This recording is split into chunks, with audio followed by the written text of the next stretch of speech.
Yo, hai kawan, kembali lagi denganku di Naira ID. Hari ini, aku sudah mengganti ya nama channelku dari Boci ID ke Naira ID. Karena kalau misalnya aku menggunakan Boci, nanti takutnya kena hak cipta. Oke, mari kita lihat tanamanku. Oh iya, BTW, kita punya quest untuk membeli rumah karena aku udah cukup mengumpul uang dan skillku udah 3 loh, bukan 1 lagi, 3, supaya tidak lama-lama lagi ya, dan dapat pekerjaan yang lebih gampang. Jadi sekarang aku ini bekerja di bank. Asik bang cuy, Boci kerja di bank, nggak jadi tukang salon lagi. Wow, inventoryku penuh. Baiklah, mending kita beli rumah dulu, terus kita pindahkan semua barang-barang ke rumah baru gitu, oke? Baiklah, karena sekalian kita mau kerja, maka kita menggunakan seragam bank. Asik, cuma di sini gue bisa jadi bank cuy.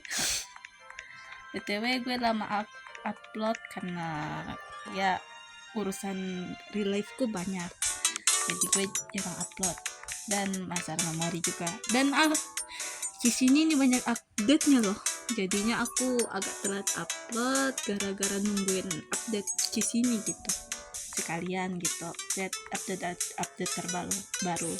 Nah, si Azril kan nanti ini bakal 3 hati. Nah, kalau kita dapat 3 atau 4 hati itu mungkin ada efek khusus nanti untuk menenangkan, yang bakal seru. Ada start screennya lah kalau nggak salah, tapi nanti level 4 atau level 3 aku lupa.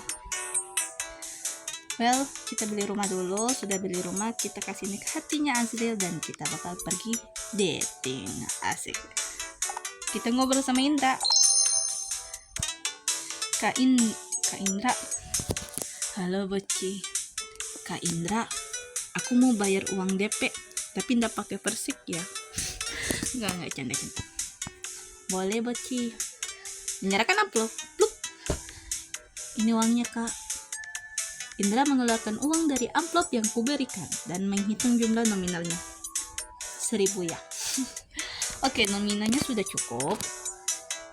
Makasih ya Boci. Sebentar, biar aku catat dulu. Cukup. ASMR-nya. Setelah mencatat di komputer dan berkas, Indra menghadap ke arahku sambil tersenyum hangat. Gimana kalau kita lihat rumahnya sekarang, Boci? Kamu ada waktu nggak? Ada kok Kak. Ada banget. Betul banget. Aku udah gak sabar buat lihat rumahnya. Baik, kalau gitu mari kita berangkat sekarang. Indra beranjak dari kursi, kemudian ia mengambil sebuah kunci yang ada di dalam laci mejanya dan membawaku pergi ke tempat di mana rumah itu berada. Ayo Boci, ayo Kak, ayo kita mencari One Piece.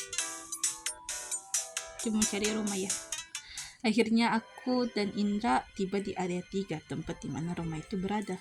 Setibanya rumah itu, Indra menyerahkan kunci rumah itu kepadaku. Silakan dibuka Boci. Menyerahkan kunci. Menerima kuncinya. Terima kasih Kak. Kemudian kami berdua memasuki rumah tersebut. Begitu di dalam aku meyakinkan astagfirullah. Aku menyalakan saklar lampu. Wow, luas, kosong kayak hatiku. Di dalam rumah itu terdapat ranjang, kompor, dan kardus-kardusan. Wah, untuk sekarang furniturnya hanya ada ini, tapi nanti kamu bisa mendekorasi rumah ini sesuka hati kamu. Gimana Boci? Kamu suka? Suka Kak, aku suka banget. Makasih banyak ya Kak Indra. Sama-sama Boci. Kalau gitu aku pamit dulu ya, soalnya masih ada kerjaan di bank. Selamat menikmati rumah barunya. Ya Kak, makasih ya. Hati-hati di jalan, jangan sampai ketabrak truk. Pasti. Senangnya iyalah. Oke. Back to game. Dan ya, inilah penampakan rumah baru kita. Kosong melempong. Cuma kompor sebiji, tempat tidur sebiji. Ini pesan apa bukan? Oh, cari meja crafting. Uang cukup kalau ya? I don't know. 2053. Alhamdulillah. Oke, kita halo Pak Nartu. Mbak ini yang mau ambil meja crafting level 1 dari Mas Indra ya? Salam kenal. Halo Mbak ini yang mau ambil meja crafting level 1 dari Mas Indra ya? Salam kenal. Monggo dilihat dulu. Wow, kita lihat tab crafting table. Crafting table Minecraft. Oke, kita beli 100 koin. Sudah. Oh, salah pencet. Udah ya. Matur nuwun, Mbak Coba nanti dipasang di rumah ya. Oke, Bang. Mari kita pulang dan questnya ini Azril. Bikin ini rantai. Nah, kalau mau dapat rantai ini kita harus punya pancing level 2, dan pancing level 2 harus dibuka dengan hatinya Pak Narto juga level 1. Sedangkan aku belum kasih naik hatinya, tinggal dikit lagi, kasih kangkung doang. Ya udahlah, aku beli gula dulu di Mbak siapa lagi namanya, aku lupa. Yang pasti aku beli nanti di sini, beli gula, baru bikin teh karena aku punya banyak daun, dan bawa kangkung kasih Pak Nato sama kasih Azril, dan nanti kita kencan. Asik, kencannya sama Azril bukan sama Mas Narto ya. Oke guys, kita waktunya bikin teh. Azril kemana ya, kemana wae ya Azril.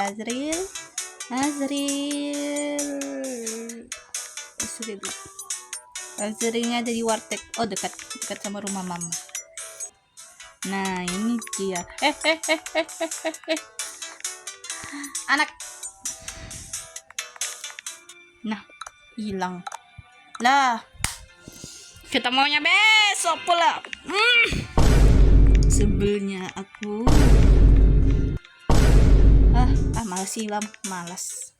Malas siram lah. Kita beli kangkungnya aja langsung, kan kita orang kaya. Oke, demi mempererat persaudaraan kita dengan Pak Narto, siapa dulu Angga. Tapi saya akui perabotan bagus-bagus semua, jadi wajar aja. Oke, kita nama-nama komunikasi ya. Kasih Pak Narto. Ulu nuwun, tapi ini buat apa? Itu buat Azril. Ini maksudku, maaf. Saya perlu ini ya, saya nggak nyangka Mbak kasih saya ini. Iya, kita beli barang sesuatu yang bisa disimpan ya, murah aja. Kukira mahal. Well, kita cari inventory dulu ya. Inventory, rak buku bisa dijadikan inventory, tapi mahal banget lah.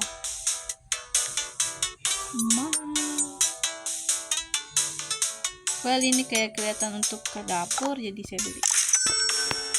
Kita beli lemari buat lemari yang ini, cocoknya buat taruh di sini lah. Jadinya gue bisa taruh. Sekarang waktunya cari duit. Uangku tinggal 1444. Wait, kita modul sama calon pacar nih, event jadian, karena kita masih belum jadian. Lihatlah, berhenti menjomblo. Hal nah bro, pacaran itu nggak baik kecuali kalau di dalam game. Oke, ini ada Azril. Halo Kak Azril. Kok aku boleh main gitar di kantor? Boleh dong. Kan aku karyawan kesayangan. Dia karyawan kesayangan sih. Aham, nih buat you. Makasih banyak loh Poci. Kamu tahu aja kalau aku lagi pengen apa. Iya, sama lah. Gimana aku nggak tahu? Kan aku udah doyan lama sama kamu. Oke, mari kita lihat hintnya. Teruskan tingkat resolusi 599. Tunggu kuas dari hasil keesokan harinya. Well, kita tunggu besok aja ya. Menunggu besok itu gampang. Suatu hal yang kecil. Sekarang yang tidak kecil itu adalah mencari duit. Back to job. Time to mancing. Dan ibu anak sedang ngobrol, pasti gosip. Aku paling suka memancing karena memancing adalah hobiku. Aku harap kalau di sini tuh nanti ada update barunya kalau punya anak nih. Gue ajak mancing cuy. Gue ajak mancing. Anak-anak perempuan gue kayak laki kayak gue ajak mancing. Gue ajarin bagaimana cara survival cuma modal mancing. Lu mancing, lu bisa dapat duit. Lu mancing, lu bisa makan. Lu mancing, lu bisa dapat hati bapak lu. Kita dapat pesan dari hati. Kamu gak suka deh mimpi sama dia itu bukan levelmu. Udah gitu pasti kamu gak bisa bikin makanan mie instan buat dia. Kan aku aja. Ya Allah, masa perkara begini saja dipermasalahin. Mie instan doang, air direbus, kasih masuk mie, selesai. Aing bisa. Bukannya dapat Azril, gue malah dapat si Olivia. Tapi kalau Olivia katanya bisa event pertemuan sih. Tapi gimana ya caranya? Full banget dah.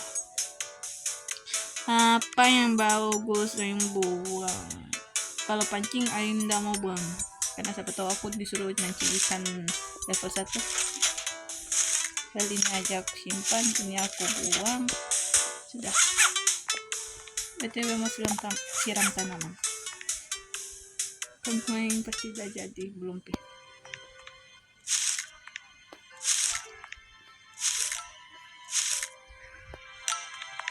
Teknologi.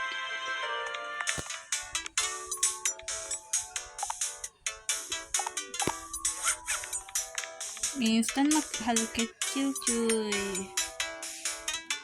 BTW memangnya kedekatanku sama Asrin masih sedikit ya, 470 baru dia minta sih 399. Quest dari Azril keesokan harinya. Kapan? Aing mah kapan? Aing mah udah dingin kencan. Baiklah, kita udah di cafe di mana tempat si Olivia berada. Kita akan kesini buat kerjain quest karena buat buka kisahnya Olivia kita harus biarkan poin hubungan antagonis sampai 0 selesai. Ini 0. Terus kita selesaikan 7 quest darinya. Baiklah, kita kerjakan 7 quest darinya. Nih, instan. Palingan juga beli, gak percaya aku. Kan emang bisa dibikin, ha? Baiklah, perkara soal pancing lain kali aja. Kita lanjut, kita akan kerja di sini dulu. Membuka scene baru. Tapi tetap hati kita di Azril. Hari itu aku sedang berjalan dengan penuh semangat memasuki gedung kantor tempatku bekerja yang luas dan megah. Megah banget. Bunga wisteria. Setelah memasuki gedung kantor dan berjalan melewati lobi dan lift, aku mulai menginjak kaki di ruangan kerja yang begitu luas dengan berbagai bilik-bilik meja, peralatan kerja, dan beberapa ruangan yang terletak di sisi belakang dari ruangan luas itu. Orang-orang terlihat sedang sibuk dan ada beberapa yang mondar-mandir. Aku menghentikan rekan kerjaku yang berjalan mendekatiku. Permisi kak, ini kenapa ya? Oh, ini ada meeting bulanan yang dipimpin CEO jam 9 pagi. Oh, kamu baru ya di sini? Jadi belum tahu ya. Meeting bulanan. Iya, saya baru di sini. Ya udah, ayo kita ke ruang rapat. Aku mengangguk dan mengakorinya menuju ruang rapat bersama rekan-rekan kerja yang lain juga sedang menuju ke sana. Menuju ke KTKP. Akhirnya aku tiba di pintu masuk ruangan meeting yang sudah terbuka. Kulihat beberapa rekan kerja sudah ada di dalam dan sudah duduk di kursi meeting. Aku berjalan memasuki ruangan meeting bersama rekan kerja lainnya yang baru masuk. Ruangan meeting itu cukup besar dengan meja rapat kayu jati besar di tengah beserta kursi-kursi yang berbaris yang sebagai besarnya sudah ditempati. Lalu di ujung meja rapat bisa kulihat sosok itu. Sosok hantu. Nggak canda. Sosok seorang pria dengan jas rapi tampak sedang menunduk dan fokus di depan laptopnya. Sehingga aku tidak bisa melihat wajahnya dengan jelas. Diakah CEO itu? CEO-nya? Aku secara insting mencari kursi yang jauh dari pria itu dan akhirnya aku temukan kursi yang lumayan jauh jaraknya. Mbak, kalau mau pilih yang jauh, jangan segan-segan. Itu yang paling ujung. Kenapa harus dekat situ? Di situ kan masih kelihatan.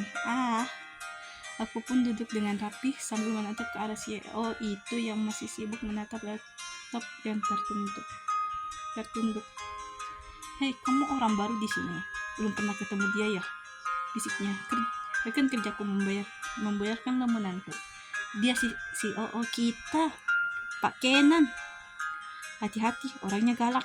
Dia lagi cari materi presentasi dari tadi belum ketemu. Karena biasanya yang bantu siapin presentasi itu sekretarisnya.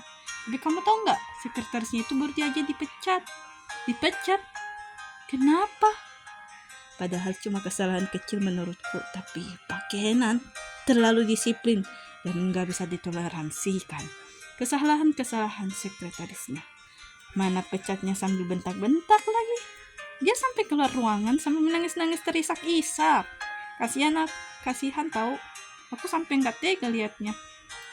Biasanya sih nggak sampai 3 hari kerja udah berhenti. Banyak juga yang nggak tahan jadi sekretaris CEO galak macam itu.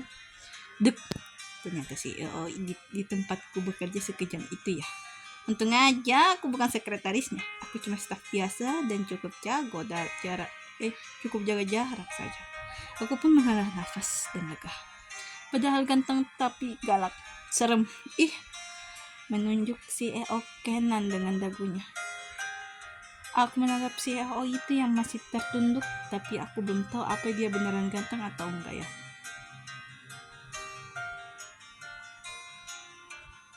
Jalan-jalan.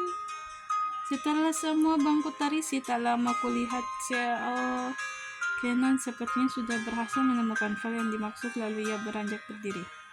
Alamak, gantengnya. Aduh, hai. Tolong tutup pintunya dan mari kita mulai meeting hari ini. CEO Kenan meminta salah satu peserta meeting yang duduk di dekat pintu untuk menutupnya. Pintu besar yang tadinya terbuka ditutup dengan rapat dan meeting pun akhirnya dimulai. CEO Kenan mulai membuka meeting hari ini dengan menyalakan slide PowerPoint untuk memulai presentasinya. Selamat pagi. Baiklah, saya akan mulai meeting bulanan pagi ini dengan laporan hasil penjualan. Berdiri di depan menatap semua peserta meeting. Akhirnya aku bisa melihat jelas wajah CEO yang bernama Kenan itu. Benar, seperti kata rekanku. Tapi sekuping kiri, wajahnya memang sangat tampan. Rambutnya rapi, berkilau sehat, sorot matanya tajam, memang memberikan kesan tegas, galak, namun cerdas. Hidungnya mancung dan kulitnya terang. Tapi tetap, aku malah lebih suka cowok manis. Sepertinya yang kita ketahui, penjualan produk-produk baru berhasil mencapai angka tertinggi pada bulan ini. Akan tetapi, CEO Kenan sibuk menjelaskan materi rapat, sedangkan aku sibuk menilai dan mengamati sosoknya. Seandainya saja raut galak berubah menjadi senyuman, pasti dia bisa jauh lebih ganteng darinya sekarang. Hehehe, banyak pikir cowok-cowok mulu.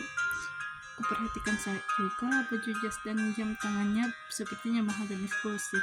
Auranya benar-benar mahal, kelas king. Hasil produknya yang dikeluarkan bulan ini berhasil meraih posisi pertama dan penjualan produk serupa. Semua bertepuk tangan gembira. Yeay! Saya melanjutkan materi meetingnya. Tapi sebelum saya butuh bantuan dari salah satu dari kalian. Nyapu pandangan pada semua peserta meeting. Secara serempak, seluruh peserta meeting di sana pura-pura sibuk sendiri. Ada yang pura-pura menulis, ada pura-pura membaca catatan, ada juga pura-pura merapikan kancing bajunya, dan lain-lainnya. Aku sendiri kebingungan mau pura-pura ngapain ya, sementara si Kenan mulai berjalan-jalan mengitari kami semua mengitari kami semua, dan ia hampir mendekati ke arahku sambil terus mengamati kami semua. Akhirnya aku tahu aku harus berbuat apa. Aku pura-pura menjatuhkan pulpenku ke lantai, lalu aku pura-pura menunduk untuk mengambil dengan pergerakan pelan-pelan sekali. Akhirnya aku menggapai pulpenku itu, namun tiba-tiba seketika sepasang sepatu mengkilap pas di depan mataku. Saat aku memegang pulpen tersebut di lantai, duk, jantungku berdebar. Tidak tahu ruang. Kenapa dia berhenti berjalan? Apa dia sedang mengamatiku? Secara perlahan aku kembali ke posisi duduk dengan tegang. Lalu aku menatap ke arah pemilik sepatu mengkilap itu, dan ternyata si Kenan juga sedang menatapku. Kami hanya berjarak setengah meter saja. Kamu orang baru di sini. Saya belum pernah lihat kamu. Iya. Perkenalkan, nama saya Boci. Saya staf baru di sini. Dengan cepat aku beranjak berdiri memperkenalkan diri sambil sedikit membungkuk. Kulihat semua mata peserta meeting menatapku dan beberapa di antaranya berbisik-bisik. Anjay, gosip. Boci. Ya, oke, Boci. Kamu ikut saya ke depan. Duduk di kursi depan dan bantu saya catat materi meeting segera. Saya Pak. Siapa lagi? Anjay, gue baru masuk tiba-tiba disuruh nyatet. Itu bukan nyatet. Seketika aku menyelesaikan. Kenapa aku pura-pura ambil pulpen tadi. Tahu gitu, tadi aku pura-pura tidur saja sekalian. Pada akhirnya aku yang kena. Aku juga takut kena amuk si galak itu. Si Kenan berjalan di depanku dan aku dengan gugup mencoba berjalan normal. Aku gugup karena begitu banyak orang yang menatapku, hingga tiba-tiba tubuhku seperti mau terbang ke depan dan blak. Alamak, gantungnya. Ternyata aku tersandung oleh jalanku sendiri yang gugup karena aku salah tingkah oleh situasi, dan dengan sigap si Kenan menghadapku dan memeluk badanku dengan tangan kirinya supaya aku tidak jatuh. Aku bisa melihat jelas wajah tampan dan tatapan tajamnya dari dekat. Sesaat tubuhku terasa lebih hangat berada dalam pelukannya, walau hanya satu tangan. Dengan cepat, aku melepaskan diri dari pelukan si Kenan dan berusaha merapikan bajuku dengan kikus sambil menatap ke bawah. Maaf Pak, kataku dengan lemah. Jalan tuh, jangan buru-buru gitu, kayak dikejar maling, katanya, lalu berjalan cepat meninggalkanku duluan. Semua orang di sana menertawakanku, membuatku merasa dipermalukan. Ayah, aku berjalan mengikuti perjalanan perlahan sambil menunduk hingga tiba di kursi dengan laptop yang sudah tersedia di depan. Aku pun duduk sambil menunduk. Sungguh aku tak berani menatap peserta meeting setelah kejadian memalukan tadi. Baik, saya lanjut presentasinya. Kamu Boci, jangan lupa catat sedetail mungkin semua materinya, yang termasuk input dari peserta meeting. Q&A juga dilampirkan. Baik Pak. Aku mengangguk dan mencoba untuk memulai mengetik sambil berusaha untuk fokus dan tidak mengingat kejadian memalukan tadi. Selagi si Kenan melanjutkan presentasinya, aku terus dengan fokus mendengarkan dan mengetik setiap informasi penting yang aku dengar, hingga tiba saatnya diskusi dengan peserta meeting dari kena tanya juga. Aku catat dengan mendetail dan mengelompokkan materi peserta, memberi kode warna supaya mudah dibaca. Setelah beberapa lama mengikuti meeting, ya Allah banyak bacot nih, dan mencatat semuanya. semuanya, meeting pun berakhir. Semua orang-orang mengikuti meeting berdiri dan membungkuk dengan hormat pada si Kenan. Sebelum keluar dari ruangan, akhirnya akhirnya para karyawan peserta meeting mulai gaduh dan ramai-ramai meninggalkan ruangan meeting dengan ceria seperti habis lolos dari kandang singa. Setelah semua karyawan keluar, Kenan menghampiriku. Dek, jantungku berdebar lagi. Pasti dia sudah mau periksa pekerjaanku. Bagaimana kalau pekerjaanku sangat salahnya? Ini sudah selesai ya, Pak? Bisa dicek dulu. Aku berdiri dan memberikan tempat untuk Kenan duduk di bangku duduk dan memeriksa tulisan catatanku di laptop. Ini kamu memang terbiasa ya memberi kode-kode warna yang mengelompokkan materi seperti ini. Iya, Pak. Oke, mulai sekarang kamu yang bakal jadi sekretaris saya. Apa? Terkejut melongo sambil menatapnya.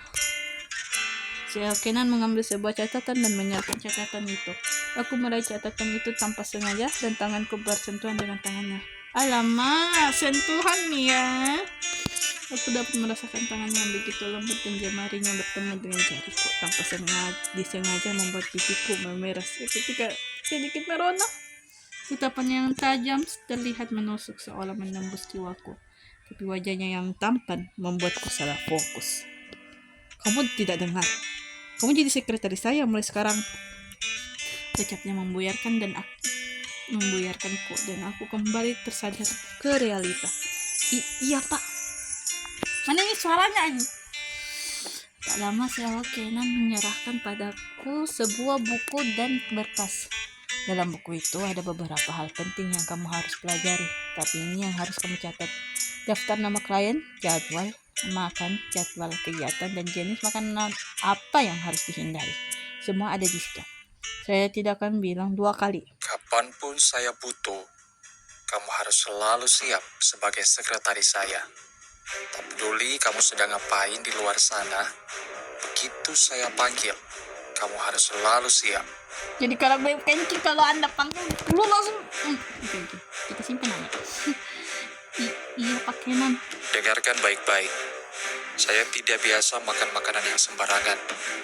Kalau hari kerja di pagi hari, harus ada cappuccino panas dan roti gandum di atas meja tepat sebelum saya datang. Kopi hitam tanpa gula setelah meeting siang hari, dan kamu tidak boleh sekalipun beli makanan untuk saya makan dari tempat sembarangan yang tidak saya inginkan. Kalau ruangan saya jangan pernah sentuh apapun. Banyak properti saya yang rahasia, tidak boleh dibuka siapa-siapa, termasuk kamu walaupun sekretaris saya. Catat jadwal saya, meeting apa yang harus saya hadiri, dan ketika kamu dibutuhkan di luar jam kerja, kamu harus selalu hadir. Anjay, ini mah bukan jadi sekretaris, ini mah jadi ibu, cuy.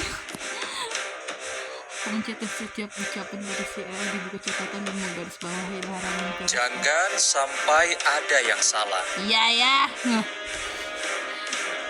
Nggak cocok bekerja di situ. Aku menyambut dan menyampaikan catatan dari semua ucapan CL Kenan, kemudian membungkuk padanya untuk keluar dari ruangan itu. Sayonara. Tunggu. Langkahku terhenti. Aku menoleh untuk melihat CL Kenan untuk menatapku dengan dingin. Satu kesalahan dan kamu dipecat. Mengerti? Ya. Paham, Pak. Sekarang lanjut kerja. Cih.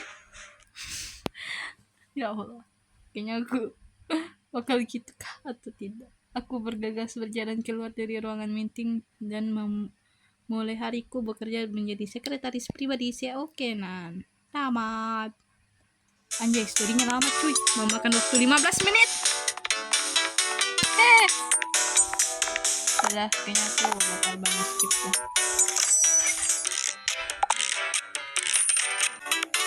Oke, mari kita buka pesan dari Pak Kenan, anak baru. Apa Pak Kenan? Pokoknya setiap ada nama saya muncul di HP kamu harus udah siap. Pokoknya setiap ada nama saya muncul di HP kamu harus udah siap untuk bekerja. Kalau kamu gak jawab, pecat! Jadi kan pencet. Saudara kata mereka. Ya Pak, saya akan selalu siap sedia seperti tentara yang mau perang.